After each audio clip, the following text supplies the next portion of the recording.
Okay.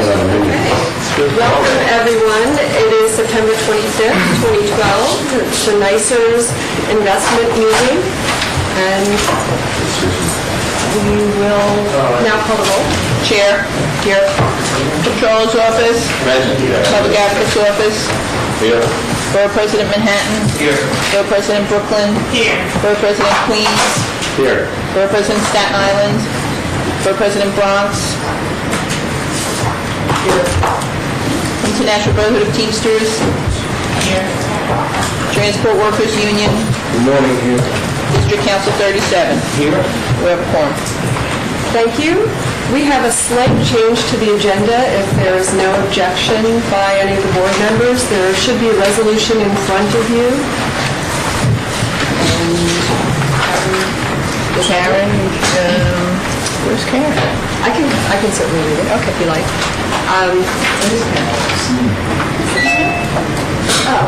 You want to read the resolution?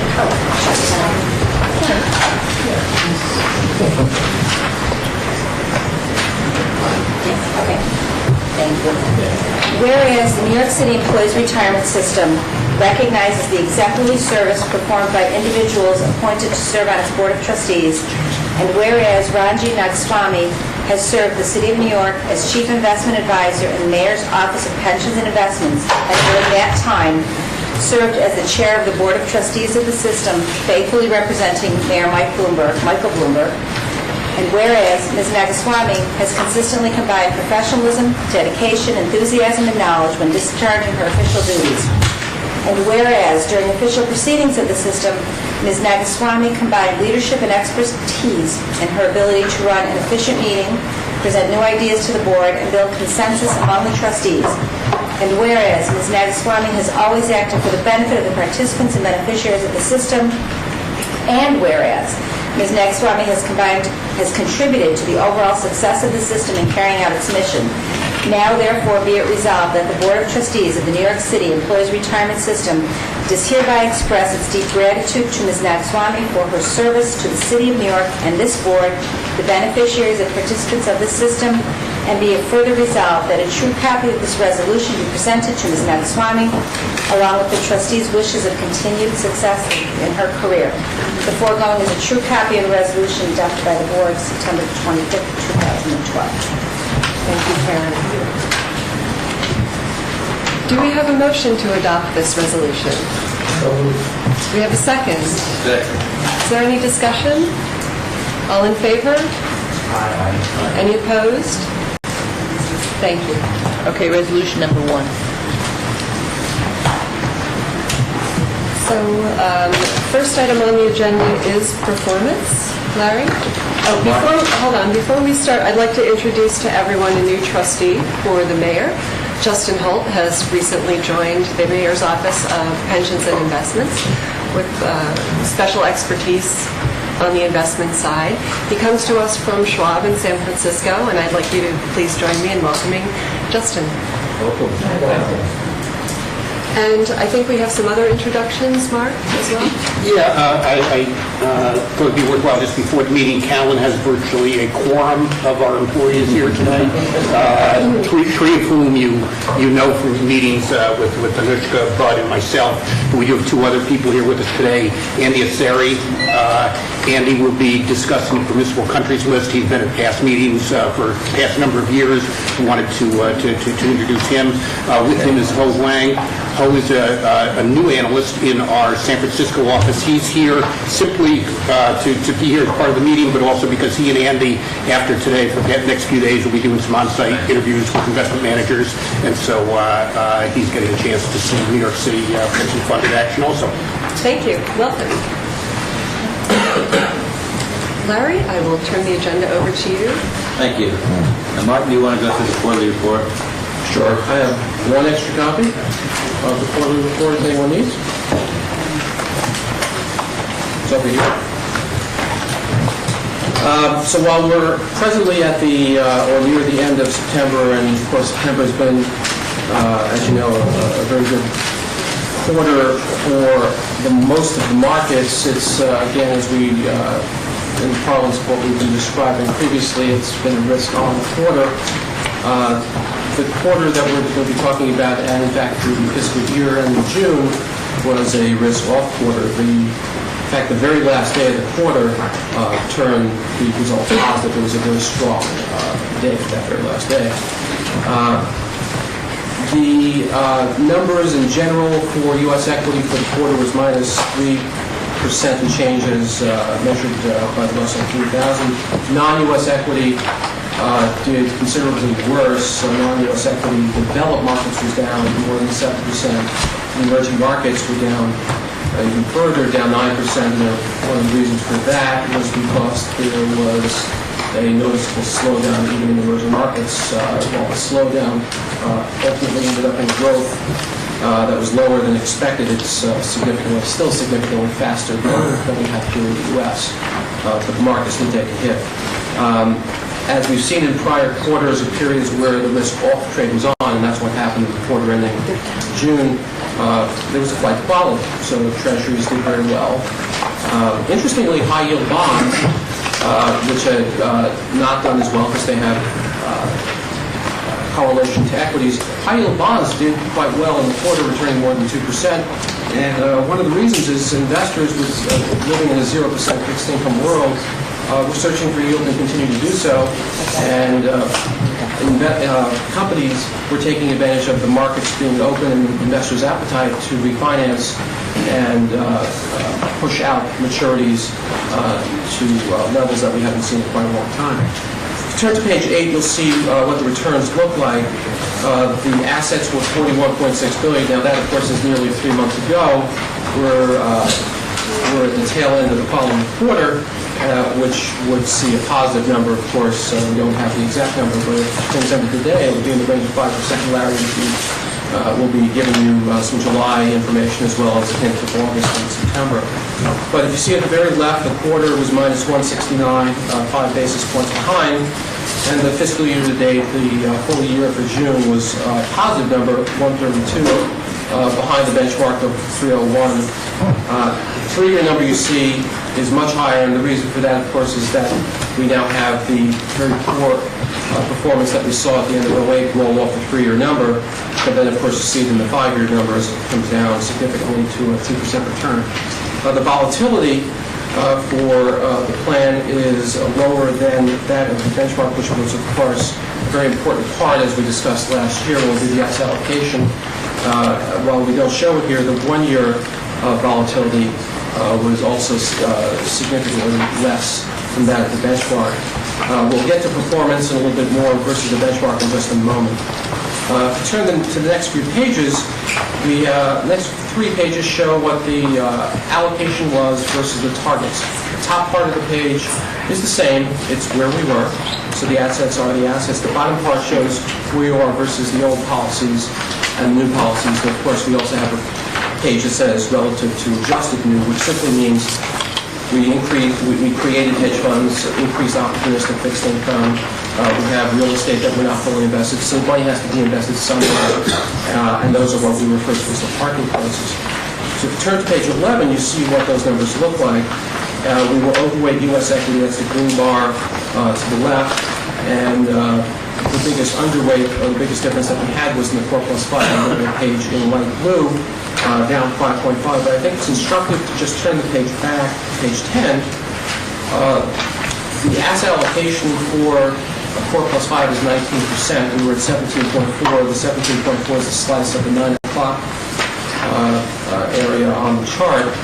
But when you turn the page, you see with the parking places added, the Core Plus 5 is a significant place where funds are parked, as we'll see in further charts that we have. And as a result, we were underweight 5.5% versus the adjusted benchmark instead of the 1.6, which is the raw benchmark.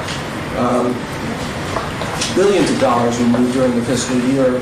Lots of money was moved to go from the old to the new. At some point in a few quarters when we're close enough to the new asset allocation, we'll drop the old and obviously be focusing on where we are and where we ought to be. So now for the attribution, the next 3 pages show how the fund did versus the benchmark. And while the management effect for the quarter was positive for the one-year period was negative, as well as the allocation effect. There's a new page in the chart in the book on page 15 that shows how being over or underweight versus the policy affected your returns. We've always shown that for the managers versus the benchmark, we refer to that as the management effect. And a few numbers jump off the page on the allocation effect. Domestic fixed in the middle of the page, you'll see for the 1 year was minus 71 basis points. And State Street short term, which is effectively our cash that we have, any cash in a positive market would have hurt. Those are the two largest numbers. The position of the portfolio, as Larry's been describing month by month, was overly defensive in cash and not the Core Plus 5.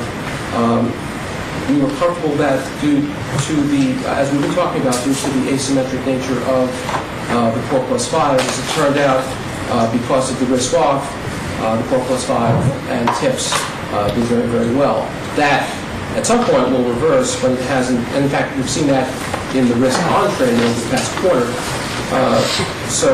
The underperformance for the allocation effect was driven effectively by being underweight Core Plus 5 TIPS and having any cash. And the fact is, at some points we had more cash than we had, and that was intentional because of the concern that we had with the markets.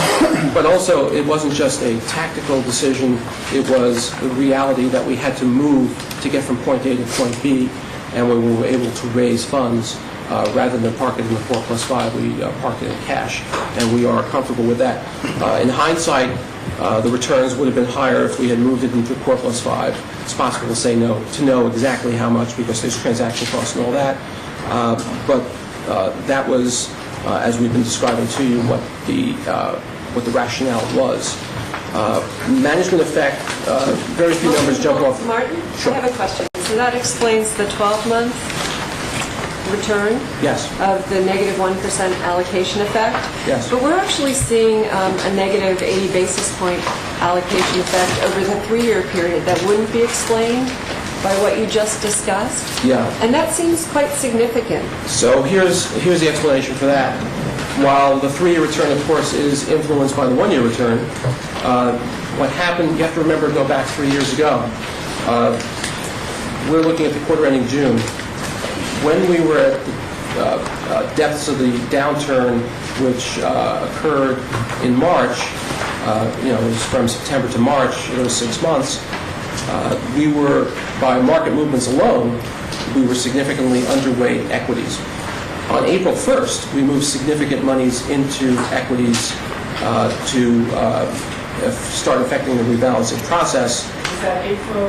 April 1st of 2009, yes. So we did, and there were subsequent moves to get out of being out of compliance with the total equity and total fixed income to being back in compliance with total equity and total fixed income. So the 3-year number is a function of the markets moving so dramatically so quickly, and also the timing of it, as well as the 1-year number having an effect, obviously, on the 3-year number. You will start seeing that rolling off, and if the quarter ended today for September, the positioning that we have, if I take it back to page 11, which is the adjusted policy, you see we're overweight U.S. equity and underweight the Core Plus 5 and TIPS, and that would have actually helped.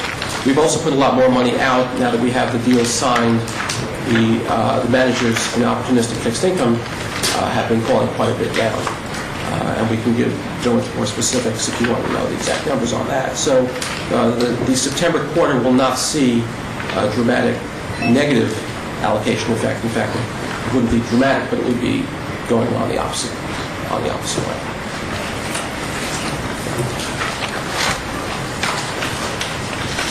So how did we do versus other large public funds as defined by $10 billion or more? On page 17, we show, and you'll see the 1-year number of 130, while it was behind the benchmark, was above median. And moreover, the 3- and 5-year numbers, you were in the top quartile. You were, in fact, the top quartile. So the numbers that we've achieved in this very volatile time frame compared to your peers have effectively been navigated well based on the allocations and limitations that we have in the allocations. And if you look at the following page, on page 18, it basically just goes quarter by quarter and year by year, and so that you see how those look. In some cases, for instance, the quarter ending June 11, there was an extraordinarily narrow band, so just a few basis points moved you from one quartile to the next. But in some cases, there were some funds that are able to have a lot more absolute return and therefore stabilizing returns less exposed to the public markets. And with that, I'm going to turn it over to Seema. Thanks, Martin. If you would turn to page 22. This is your domestic equity allocation. And I'll just point you to a couple columns. The index return, the actual return, and the difference column. And like Martin had been talking about in terms of the markets, you can see that the U.S. markets were down about 3% as measured by the Russell 3000 index that you see down there. Small cap did a little bit worse than that, and mid cap did a little bit worse than that in the quarter. But if you look over in the difference column, I'll just point out a couple highlights. Small cap, down over 100 basis points in the quarter. That's a couple managers there, Daruma and Rafi. But the big one down below you'll see is the emerging managers, which were behind by over 200 basis points. And then the U.S. activist and environmental also down about the same. And that goes back to the 4 Russell 3000 products in the emerging manager program, which the board remains with. And over the fiscal year to date, they're actually down a bit more than that. So that's kind of looking out for the fiscal year in terms of what worked and what didn't work. If you look at page 29, we'll go to international.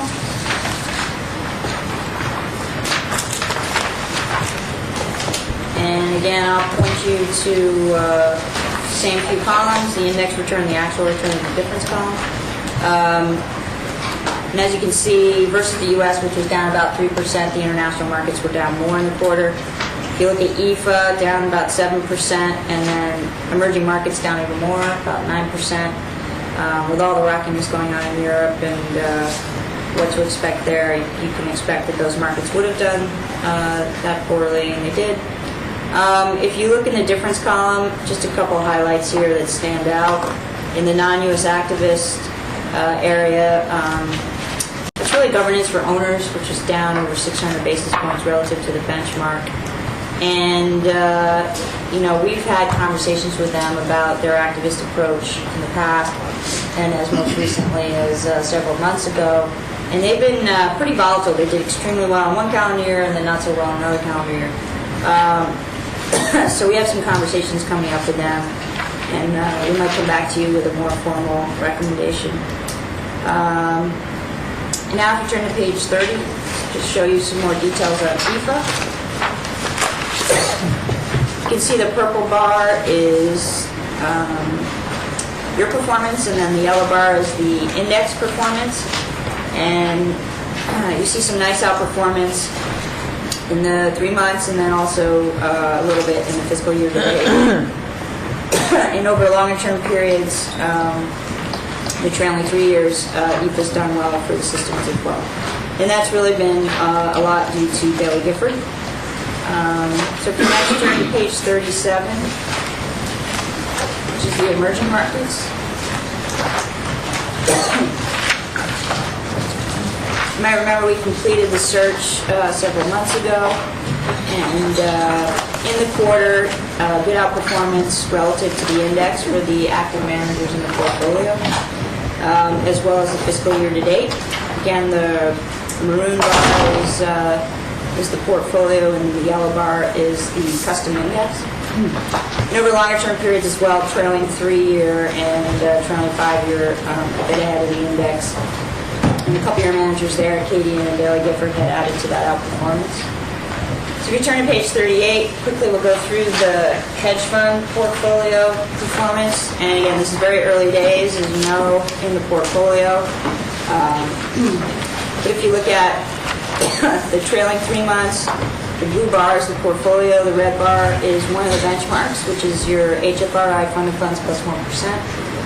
The yellow bar is the 1-year T-bill plus 4%, which is, as you might remember, a longer-term market cycle type benchmark, but nonetheless it's one of our benchmarks. So we're outperforming the HFRI funded funds plus 1%. And on a fiscal year-to-date basis, we're also outperforming that index. Again, early days, but we'll continue to show you this performance as we continue to build out the program. And now I'll turn it back to Martin. Thank you. So on page 40, we have the pie chart that shows where your fixed income assets are in fact allocated. It's over $13 billion and a third of the fund, which is pretty much right on top of the asset allocation as far as fixed income and equity goes. And of course, the majority is in Core Plus 5, but that's being over time, you'll see quarter by quarter, that's being further diversified away. Core Plus 5, of course, is the largest of your fixed income programs, a little bit more than half, over $7 billion. If you draw your attention to the under and overweight, there are 3 major sectors. You'll see that we still have our Treasury, our government sector underweight and overweight to the credit sectors. In the risk-off quarter, that didn't help, and that's why the allocation effects were negative.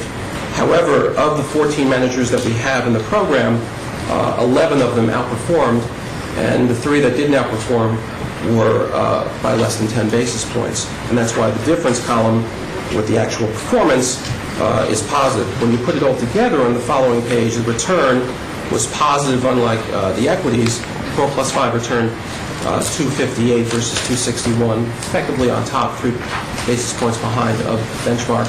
And similar for the year, return 924, continuing its rally, 11 basis points behind, and 933 for the 3-year number, ahead of the benchmark by over 100 basis points. An important part, I've mentioned this in the prior quarters, is when you look at the table below, the volatility of that 9% plus return was achieved with only 3% volatility.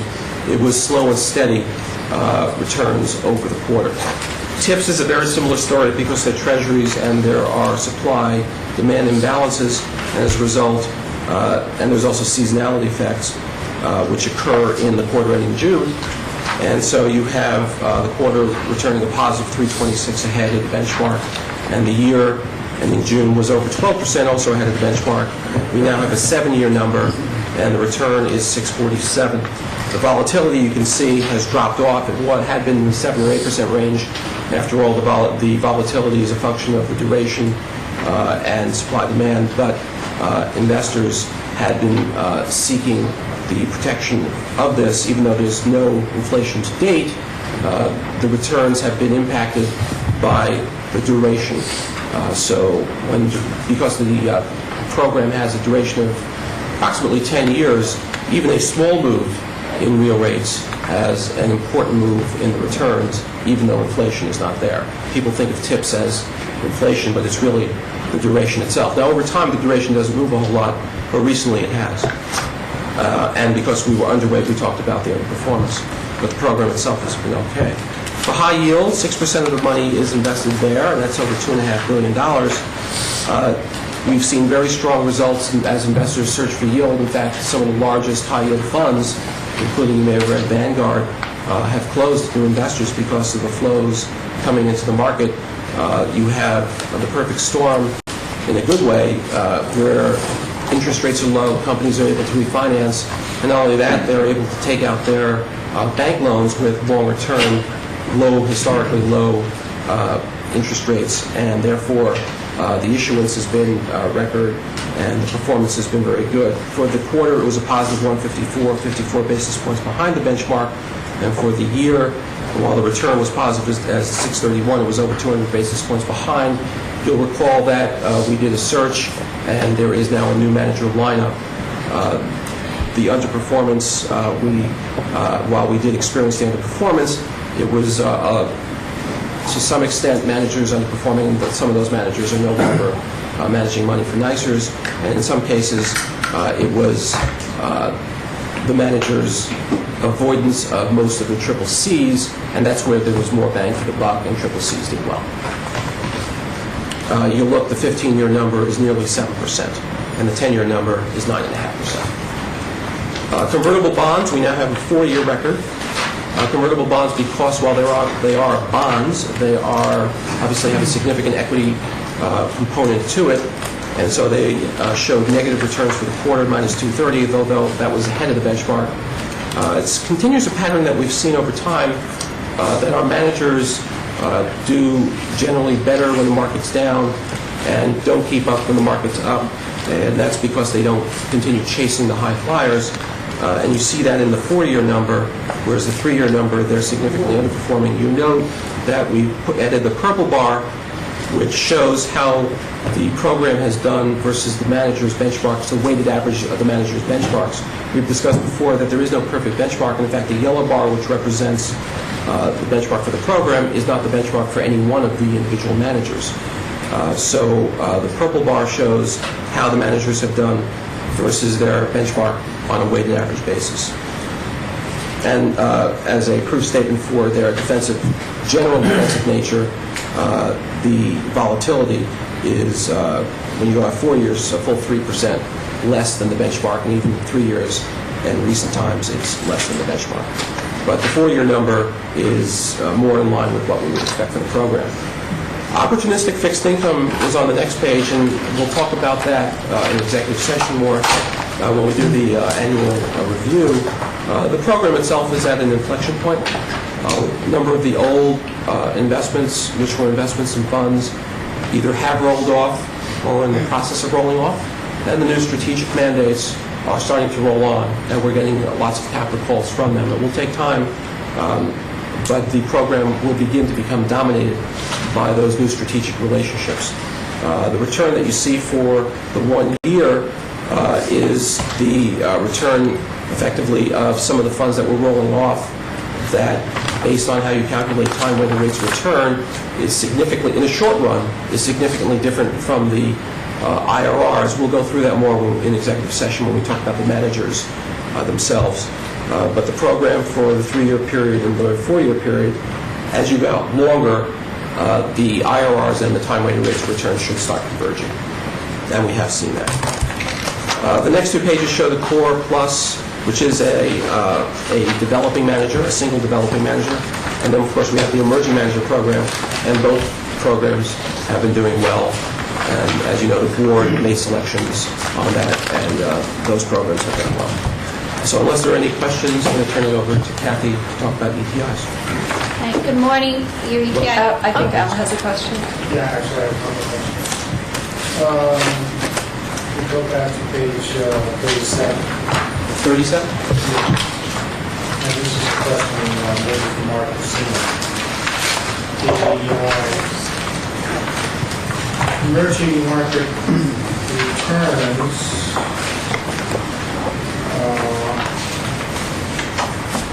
for NYCERS, I'm looking at this correctly, will be in the benchmark in all the periods? Yes. Is there any implication about our screens with respect to this performance? Whether our screens are part of the outperformance or whether they're not? The index is the custom index, so it removes those companies.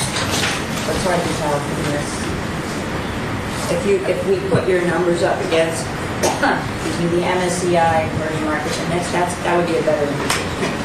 I think in our presentation on the permissible countries list, Al, to some extent, we will be talking about that, about the performance over time of the various benchmarks. I think it's fair to say over most of these periods of time, and this is episodic,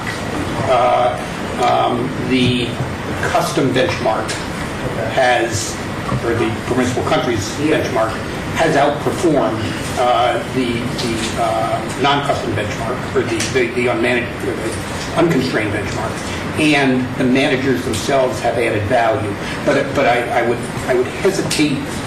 I don't want to come out and say that therefore makes the custom benchmark better. I think it just, in some cases, justifies the existence of it. And in fact, it has performed well over this period of time. I can give you some numbers here. For the one-year period, the custom benchmark was ahead by about 70 basis points over the standard MSCI Emerging Market Index. For the three-year period, it was ahead by about 2.5% for the custom benchmark over the standard index. And for the five-year period, it was ahead by about 1.5%, close to 2%.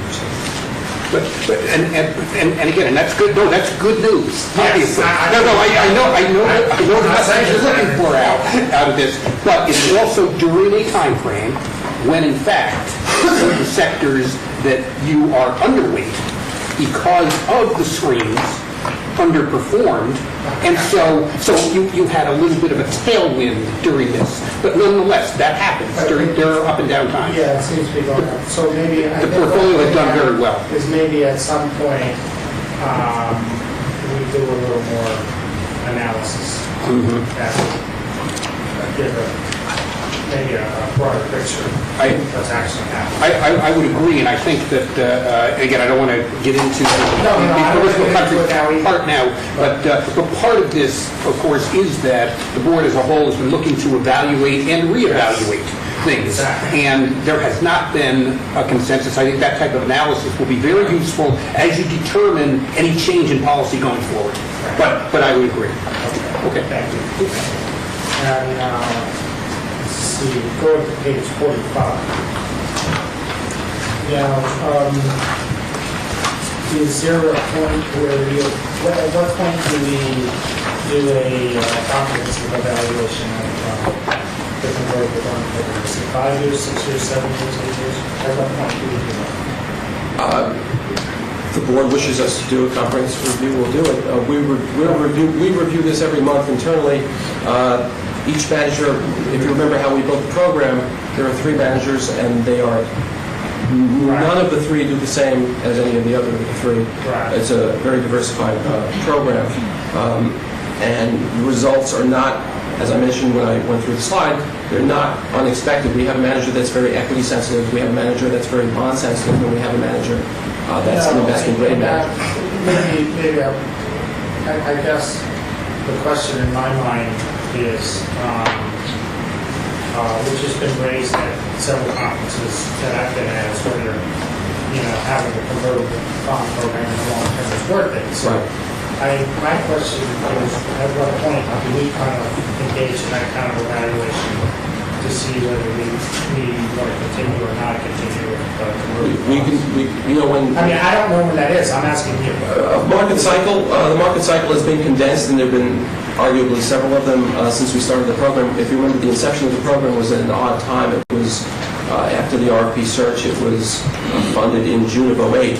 And so for that first 6 months, when the markets were going to hell in a handbasket, convertible bonds did poorly because they had equity sensitivity, but they significantly outperformed the benchmark during that time. One of the rationales for having it, and Callan can also talk about this, they do not do a separate in the mean variance optimization for an asset allocation. You can correct me if I'm wrong. You don't have generally separate expectations for it, but it's more based on history and expectations, such as you expect about 70% of the upside with about 40% of the volatility. The rationale for having it was because in the fixed income portfolio where you knew the returns were going to be low, you need to hit the expected return. Convertible bonds having a significant equity kick should, over the long run, help your fixed income returns. But we can certainly do a review of the program. No, I mean, Let me see if I can help a little bit.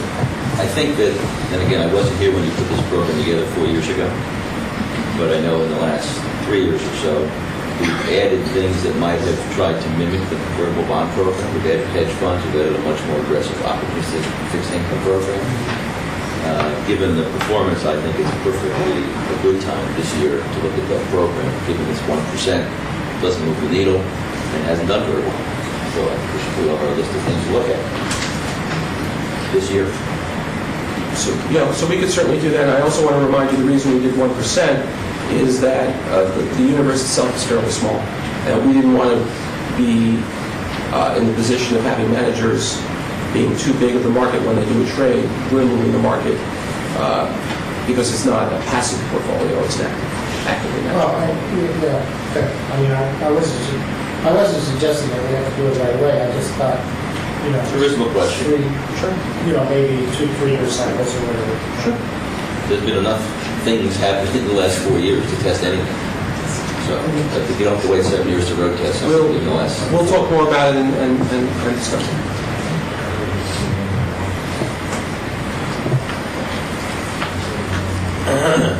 Sally, your economically targeted investment portfolio did well in the quarter, as it did for all periods, outperforming its benchmarks. For the year, for fiscal year 2012, it made 7.1%, and 47 basis points in excess of its custom benchmark. We had a good year. If you could turn to page 7 in your agenda book, your big book, I think we're calling it. It does have your collateral benefits so that you can see where your investments are impacting the New York City 5 boroughs. And we did make bigger print for you this time around. And I'll just give you one highlight, which is basically in your multifamily lending program. You purchased almost $6 million in mortgages in the Bronx, Brooklyn, Manhattan, and Queens. And you can look at the other programs at your leisure. Any questions? Yeah, the open RFP or what do you open? Yes, open-ended RFP. Yeah, I was reporting any events that are happening. We are looking at a few responses that we received from the open RFP. That's going to continue, that's going to stay open for a while, you think? Yes.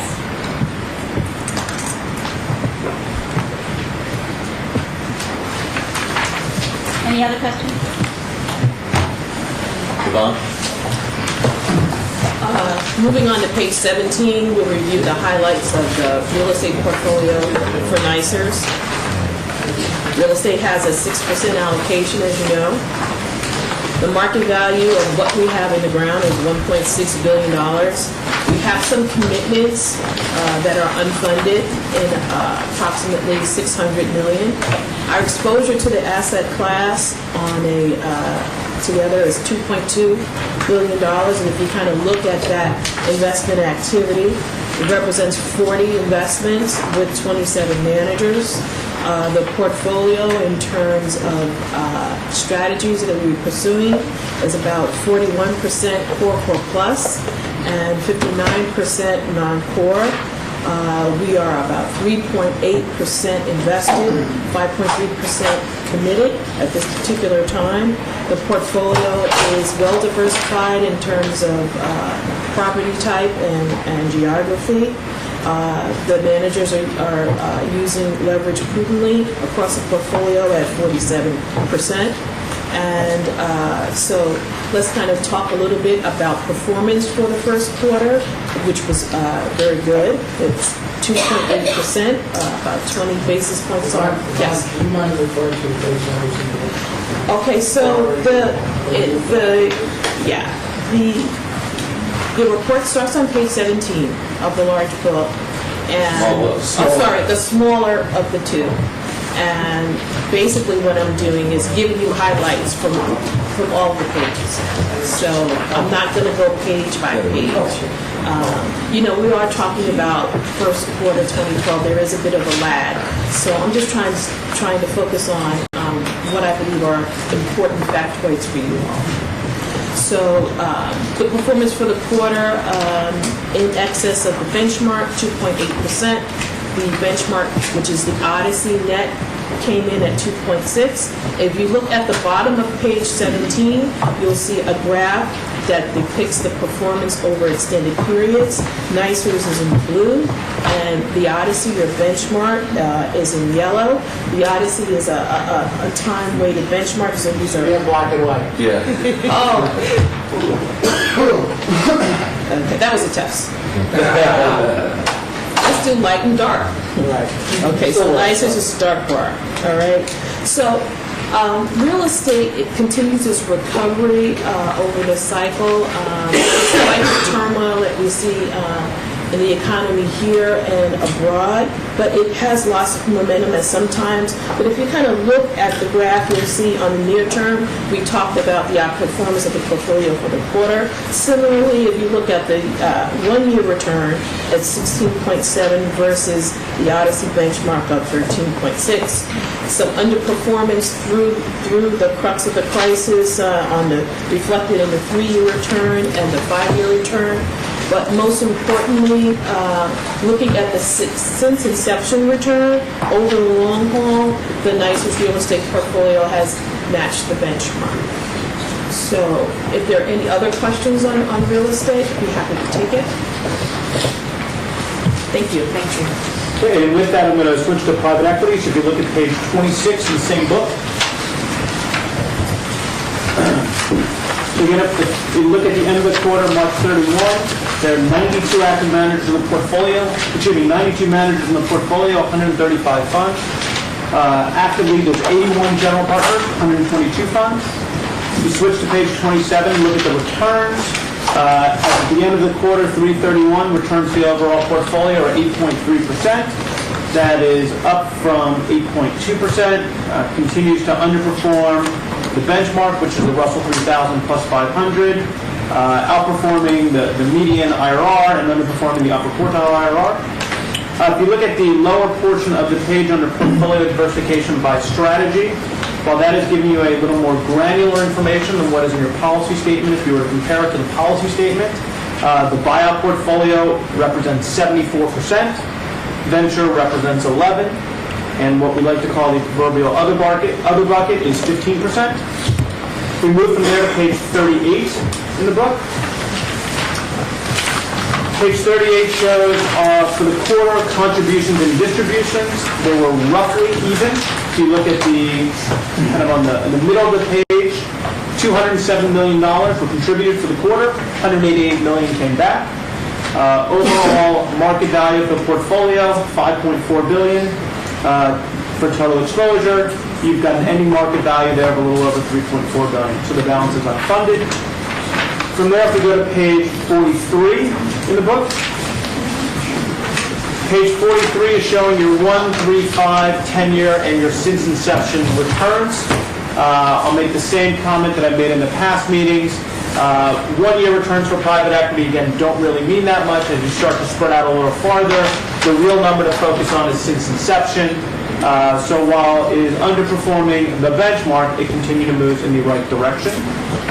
Finally, I would refer you all to page 51.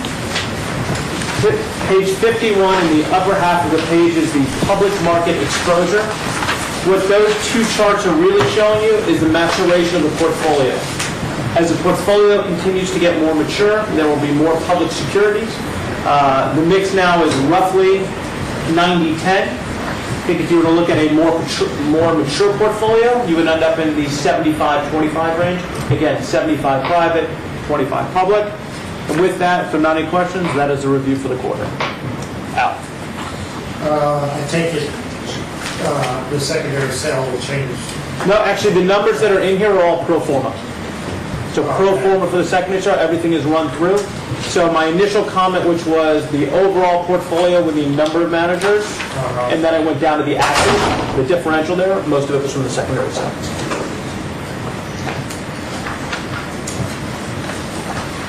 Thank you. I don't care for you, okay? I'll give it to him. Al will cover it for you. Madam Chair, the Callan report is next. Should I move into that? Yes, please.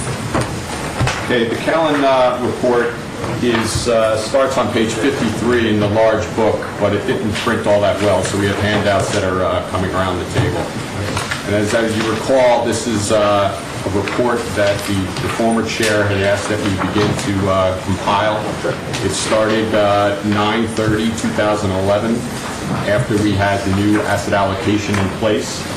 And a little bit differently than the way BAM reports on a holding place, or what we call the interim target, is that we don't move that interim target on a month-to-month or quarter-to-quarter basis. We set it as of 9/30/2011, and then we run it through as of where we are today.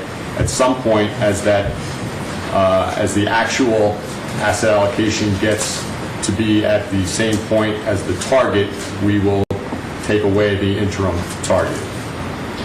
So if you just look at page 2, and then, as this performance is being built, obviously the short-term numbers don't mean as much as the long-term numbers, so I'm going to focus more on the longer-term numbers that we do have in here. But on page 2, looking at the actual asset allocation as of June 30th versus target, and then how that compares to other funds of public funds that are a size of yours, 10 billion plus. Just a couple of things to point out. Within domestic equity and domestic fixed income, both the actual and the target are above your peers, the median peers. Real estate, actual and target is below. International equity is below. And the alternatives is basically very close to median amongst your peers. And that does play through when we look at the total performance of your fund versus others. Page 3 just gets to how we calculate the interim target, which I've covered in the past. The next few pages show attribution over a number of periods, both the 1 quarter and then since we started this 9 months ago. And the first 2 pages are holding the private equity return equal to itself, because that has a big effect on how the attribution looks at the total fund level. But suffice it to say, on page 4, the actual return was negative 169. The target return, had you been 100% invested in the index funds at the target weights, would have been a negative 105. Managers detracted 6 basis points, and the asset allocation effect was a negative 58, with most of that coming in the areas of being overweight domestic equity, being underweight the structured fixed, and being underweight real estate.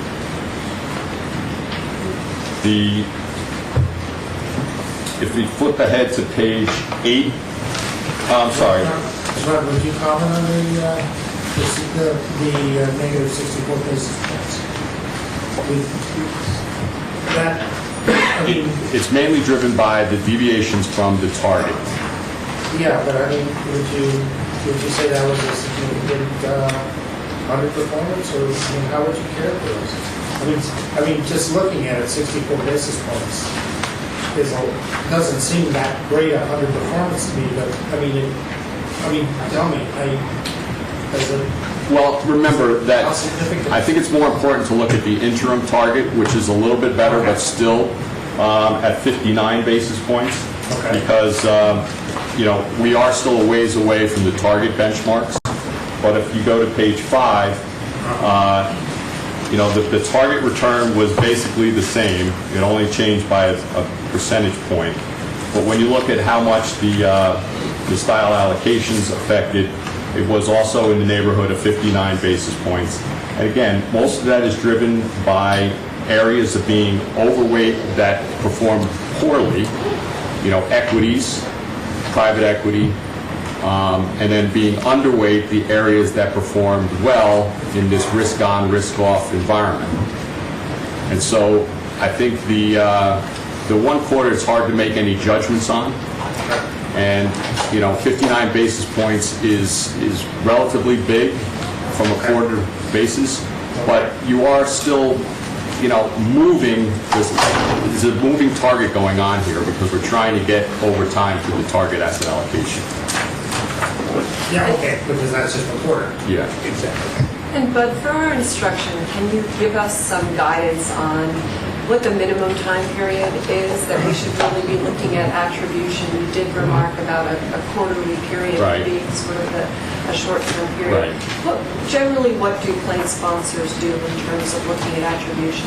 It typically is 1 year or more. Okay. And the 1 year number, you usually don't see a lot of asset allocation effect because most plans are very close to their targets. Here at NYCERS, we have this moving target as we're getting close to it, so there tends to be more of an asset allocation effect than normal. Thank you. So flipping ahead to page 8, this is the 9-month return attribution with private equity being held to a return of itself. You see a pretty strong 9-month return of a little over 12%.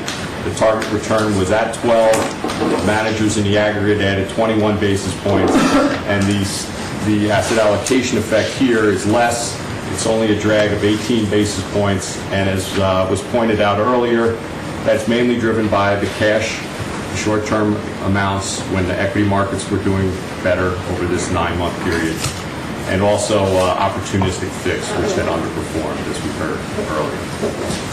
The page 9 that has the interim target, that target return was slightly better than the actual return because it has more equity in that interim benchmark, and so that was a more difficult bogey to beat over this last 9 months. And so the attribution is slightly less on a manager effect in positive performance, and slightly more negative from an attribution effect, with that 52 basis points drag coming as a result of short-term cash investments. No, what is, so that short term, that's basically cash equivalents. Yes. So it's about 60 basis points. Yes. In total. So I guess that brings up the question, if we're to take Bernanke's pledge at face value and rates are going to go up until 2015, would we ever expect cash to provide value versus, if we just stuck to long treasuries instead of being there as a defensive measure? Because treasuries are negatively correlated to stocks, so if the stock market goes into a troubled period, wouldn't it be more effective to be in treasuries than cash? Well, I think if there's going to be a spike in interest rates, treasuries would be adversely affected. But stocks would rise, presumably, if right, but I think the trade-off here is hold. The trade-off here is between treasuries and cash, and at least you're getting some return in cash. You're not losing anything. I think that's the argument that BAM would make. Well, I would probably tell you that if you go back to the asset allocation that we all agreed upon, let's call it the beginning of last fiscal year. If you add up all the pieces we're supposed to move, it's about 33% of the portfolio, which is an awful lot of stuff to move around. And, we're supposed to move that around over a year or two, let's say, market conditions notwithstanding. At the same time that we're sort of embarked on changing the asset mix, you've had these ridiculously turbulent markets. What's going on with the ECB, all that. So rather than park, because again, we were really trying to move the assets around in treasuries because it wasn't clear if it was a risk on or risk off day. We put it in cash, partly as a risk mitigant and partly knowing we were about to reinvest in other things. So for instance, we knew we were going to get into leveraged loans on a long-term basis. We had an RFP coming. The question was, do you say it's 2 or 3%? Do you put that in the market, or you just sort of put it on the side, wait for your RFP to finish and move on? We chose the latter, given all the turbulence.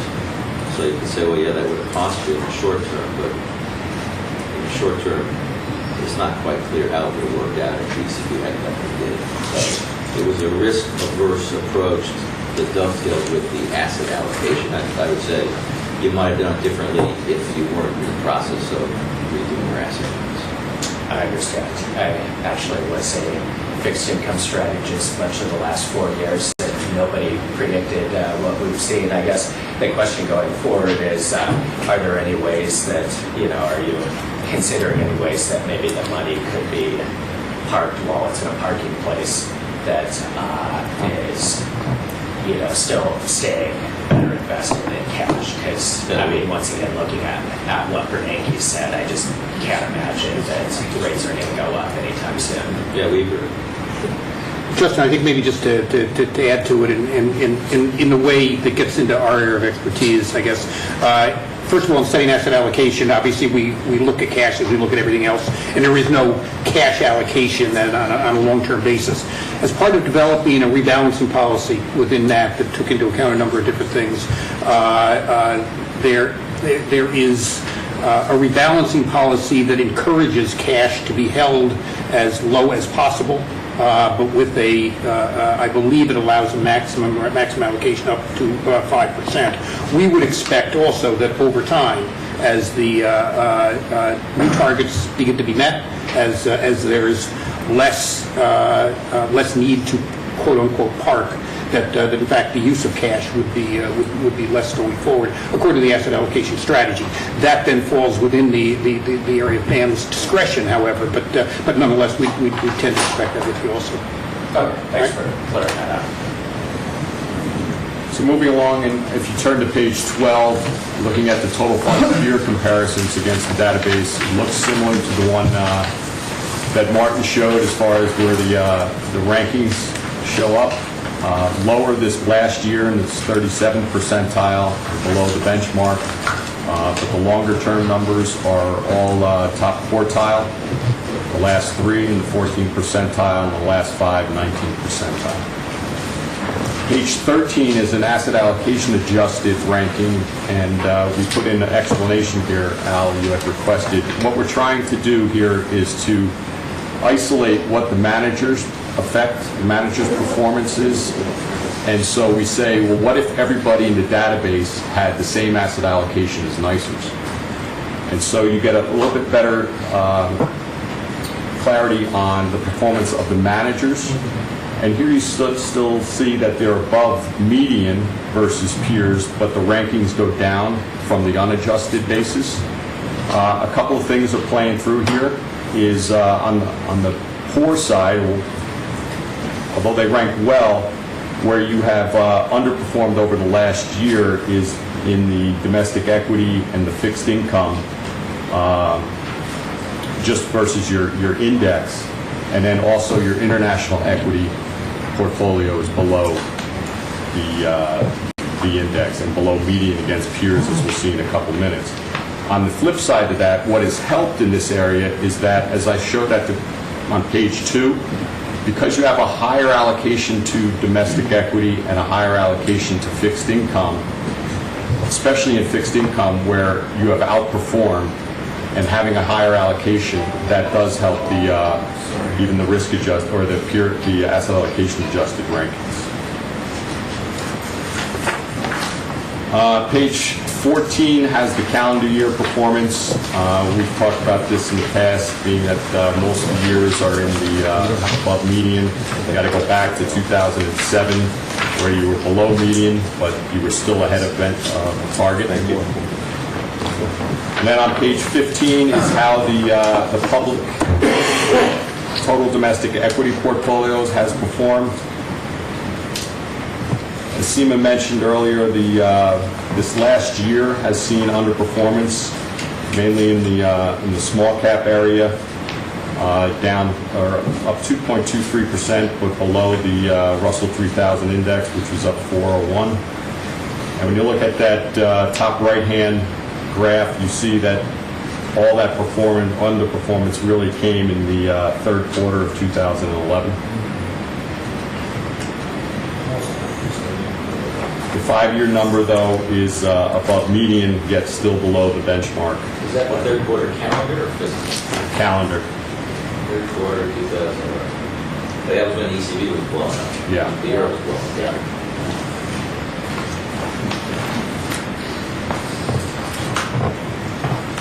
The risk-adjusted numbers for this asset class are on page 16 at the bottom of the page, but then you also have the calendar year performance. On basically all the risk-adjusted numbers, as you might expect with a good portion in index funds, is about median versus peers. Page 17 has the total international equity versus other public fund peers. You see the last 2 years has been slightly above benchmark, basically at the median. Longer-term numbers are ahead of the benchmark, but slightly below median.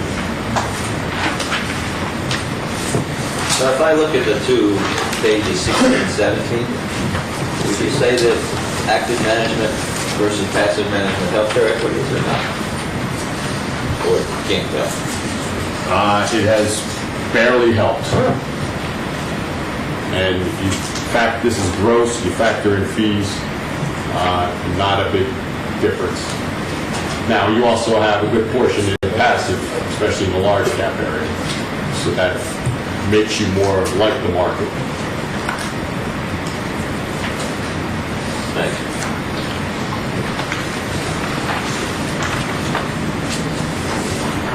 Then on page 19 is the total fixed income against the long-term target, which has all of those things that are in there, high yield, opportunistic, and the core plus 5. And as we heard earlier, the last year has underperformed the fixed income target, mainly because of the underperformance in high yield and opportunistic. The long-term numbers, both versus target, again, and peers, is pretty strong. Having that longer duration over the last 10 years has helped a lot. And then finally on page 21 is against the interim fixed income target. And so that interim target is not as tough a bogey to beat over the last year, but still the underperformance is coming from the last year with high yield opportunistic underperformance.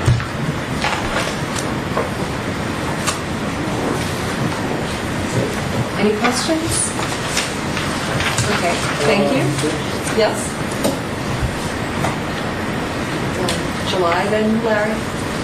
Actually, I do have a question. I just want to raise the question. Just because I want to raise the question, I think it's a very long discussion.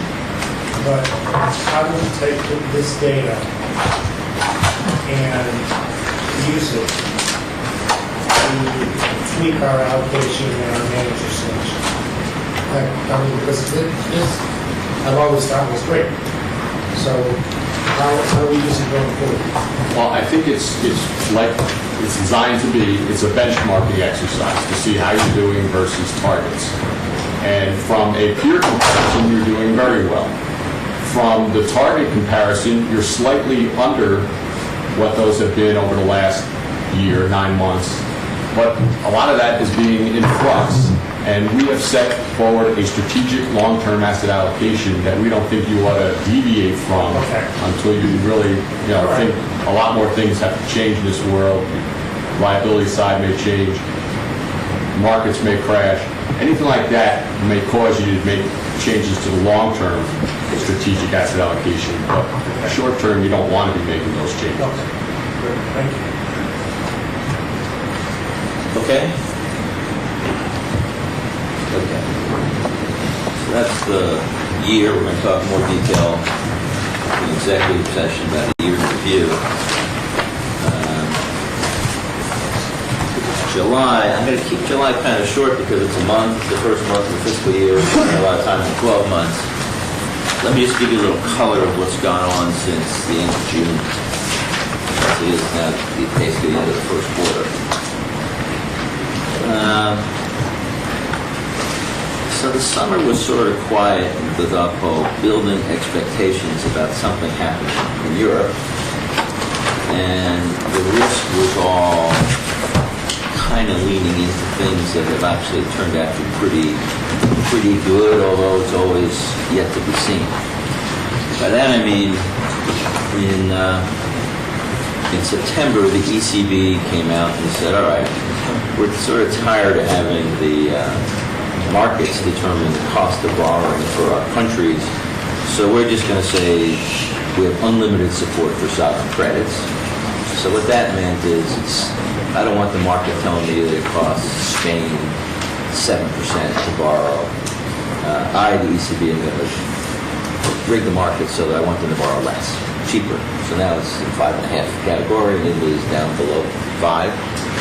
So they sort of took that risk off the table, which is a very good thing.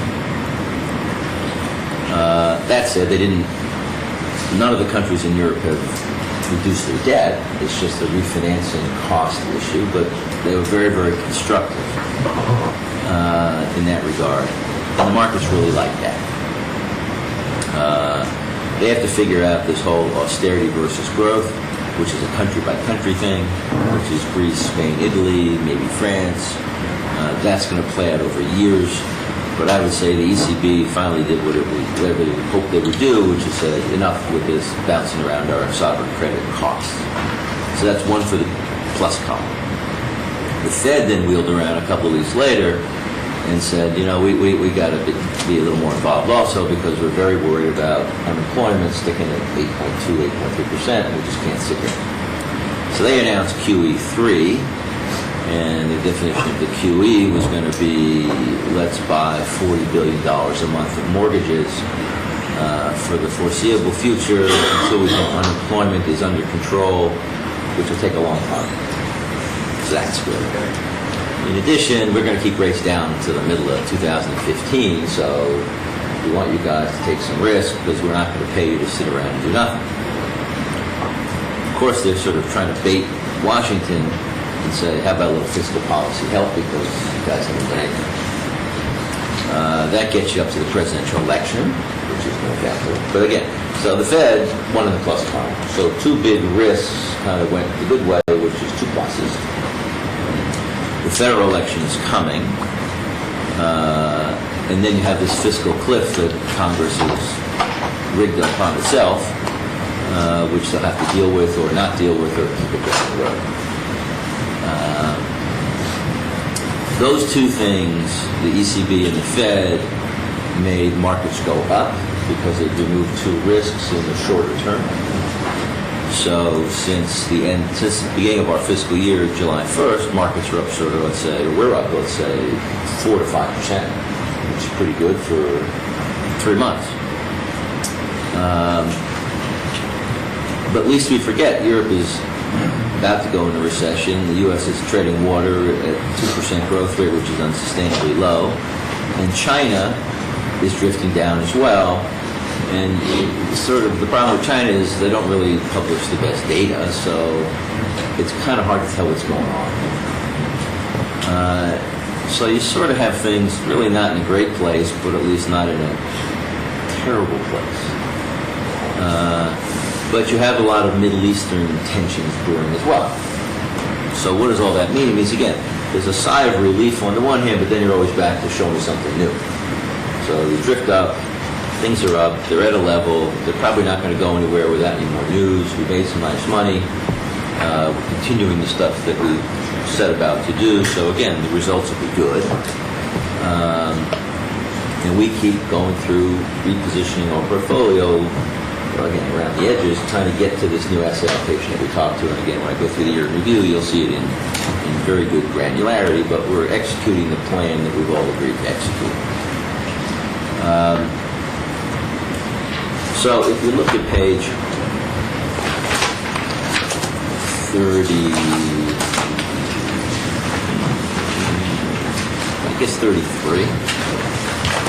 just to catch everybody back up to speed. Which program?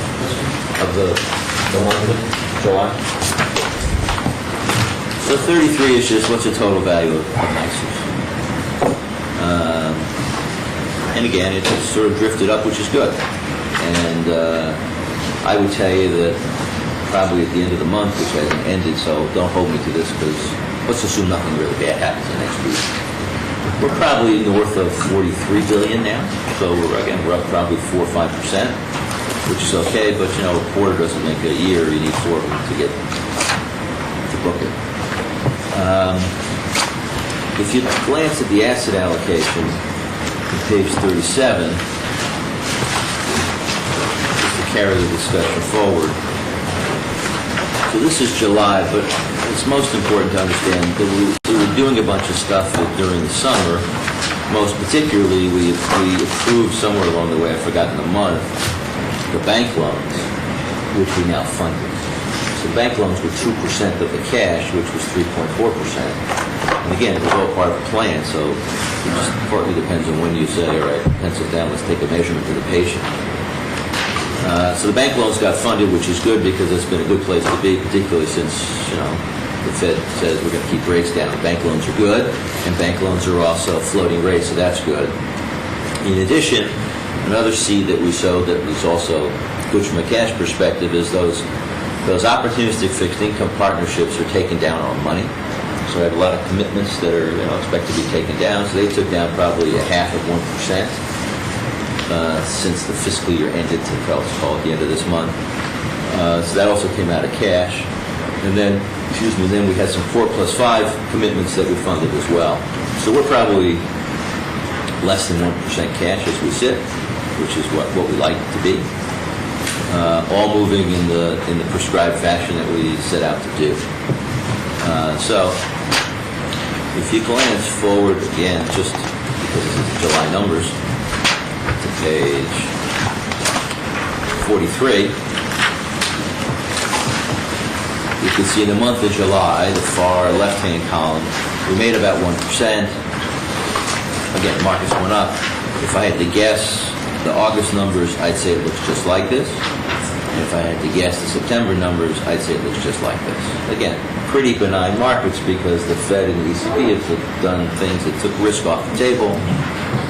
We're leaning a little bit into equities, and the fixed income stuff is kind of getting funded as we speak. So, I don't know, we're probably up 4 or 5%, and things are getting out to the asset allocation that we've all agreed to turn the ship toward. So, do you guys have any comments on any specific managers, or I guess we'll hold that to the executive session? So again, July is a pretty benign month. August was also a pretty benign month. September is a good month. Things are good. Of course, it won't last. I think you say the release is similar to understatement. Yeah, I don't know what to do about that. It's almost like, I'm a little worried that everyone's going to be like the frog in the boiling water. You're sitting there, getting hotter and hotter, and next thing you know, you're fried by mistake because you didn't realize what's going on. But until it hits something that's really largely economic, which would be someone actually goes to a big war where there's a lot of oil, I think it's just going to sell. But it's very, you can't really have your portfolio turned to an event like that happen. An event like that happens, the worst kind of event, the markets tank and we tank with it. And that's the end of it. Everyone rushes to U.S. Treasuries. We have the U.S. Treasuries. That's our insurance policy. But if it's going to happen, everyone's going to see it the exact same moment on CNN. And the managers have the capital, so they're going to do what they have to do. But if the market were to tank, we all know we're 65% equities related. We're going down. But again, we have more shock absorbers than we used to have to the extent we have this optimistic fixed income, and we have hedge funds. And we have reduced equity exposure from 70 to 65 in aggregate. But we are still underweight to long duration treasuries. Yes. So we don't fully have our shock absorber in place. We're actually not underweight. We're in the weight. But in September, we'll be in the policy range, working our way up. But we're still below target. We are below the adjusted target. That's why I showed both the raw number and the adjusted target. The adjusted target increases significantly in underweight there. We're bringing it up. Part of an investment that was approved a few months ago. We're funding that as we speak. And we are putting money in slowly. But as we've been having conversations with John Bright, and others, including the managers, the asymmetry of the returns scare people, while Fed has comments that they can keep rates low through Operation Twist that goes out at least through the end of the year. No one knows what happens after that. It's a reasonable assumption that they'll simply extend that, but again, no one knows.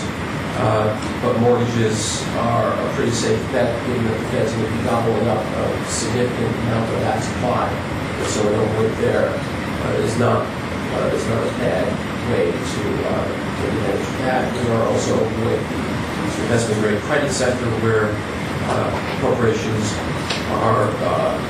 have extended maturities, don't have liquidity issues, and have a yield advantage over the treasuries.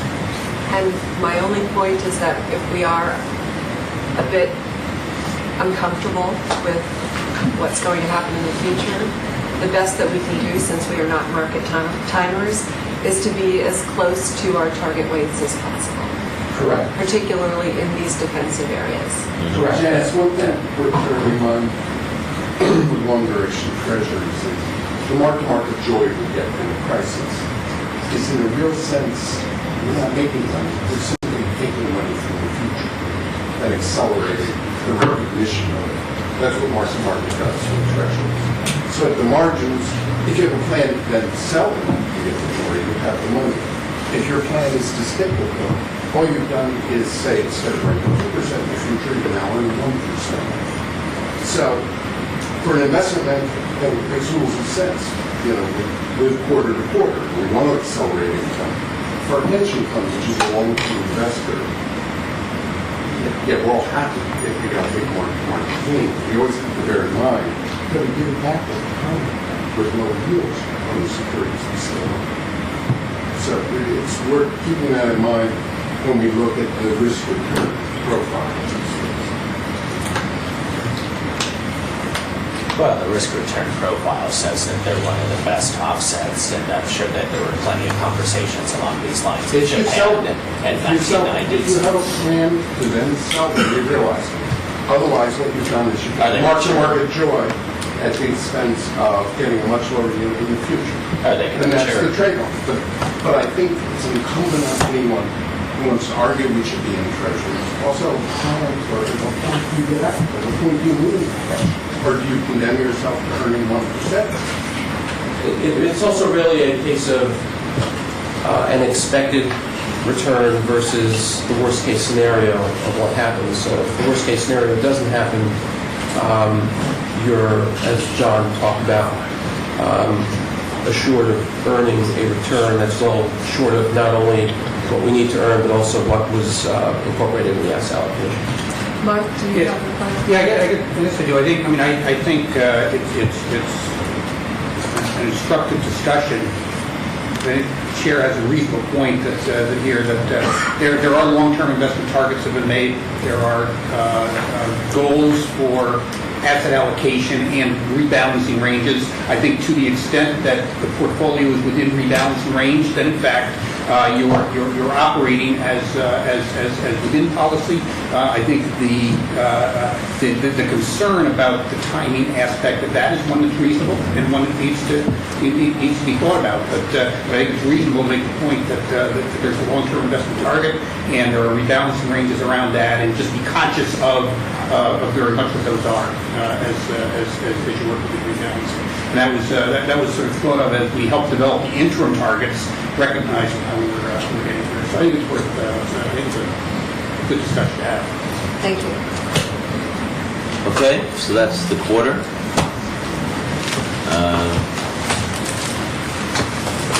I think it's back over to Cal and talk about emerging market permissible countries.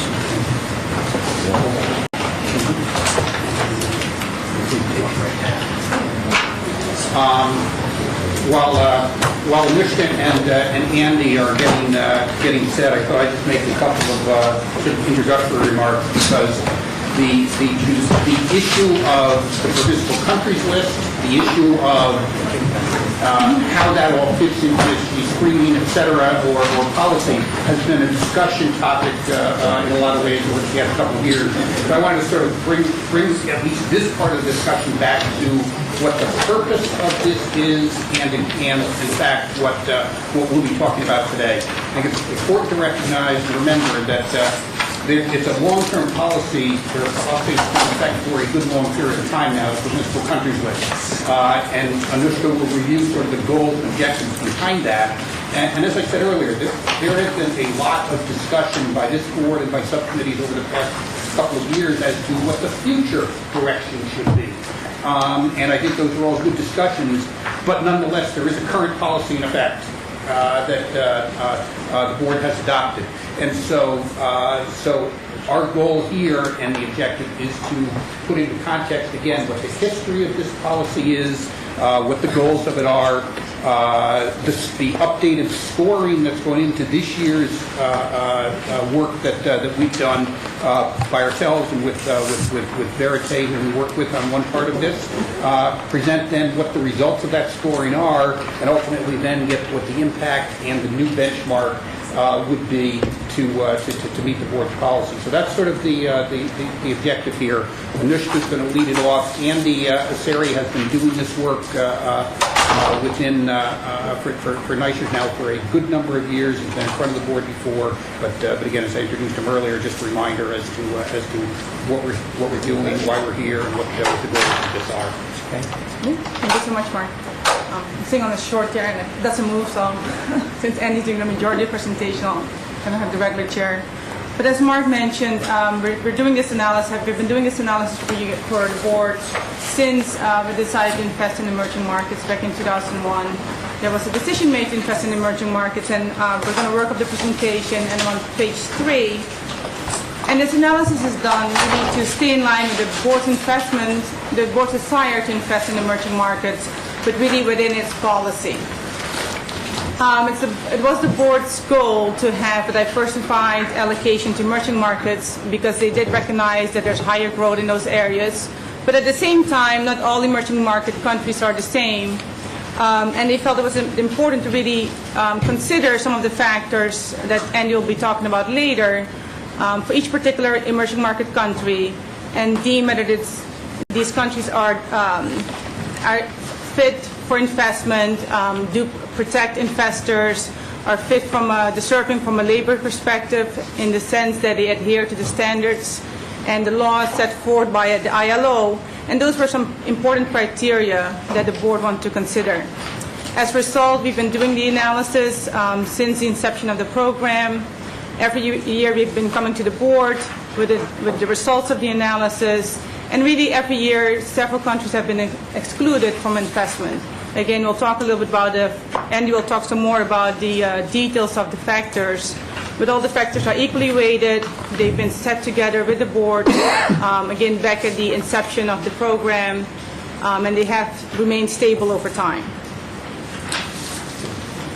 So Andy's going to talk a bit more in detail about the analysis. We also included a summary of the methodology that was in your board package. It's also a handout right now if you want to, at some point, read more in depth about each of the factors that are considered, the methodology, the history, but we thought we will present it here to you, then discuss. Thanks, Anushka. It's good to see everyone again. I come out most Septembers to deliver the results of the emerging market permissible country analysis.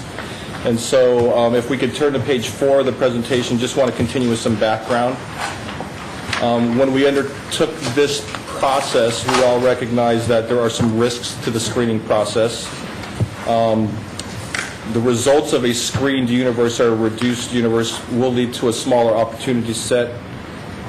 There's always the potential that this will change the risk-return assumptions from a reduced universe relative to the unconstrained.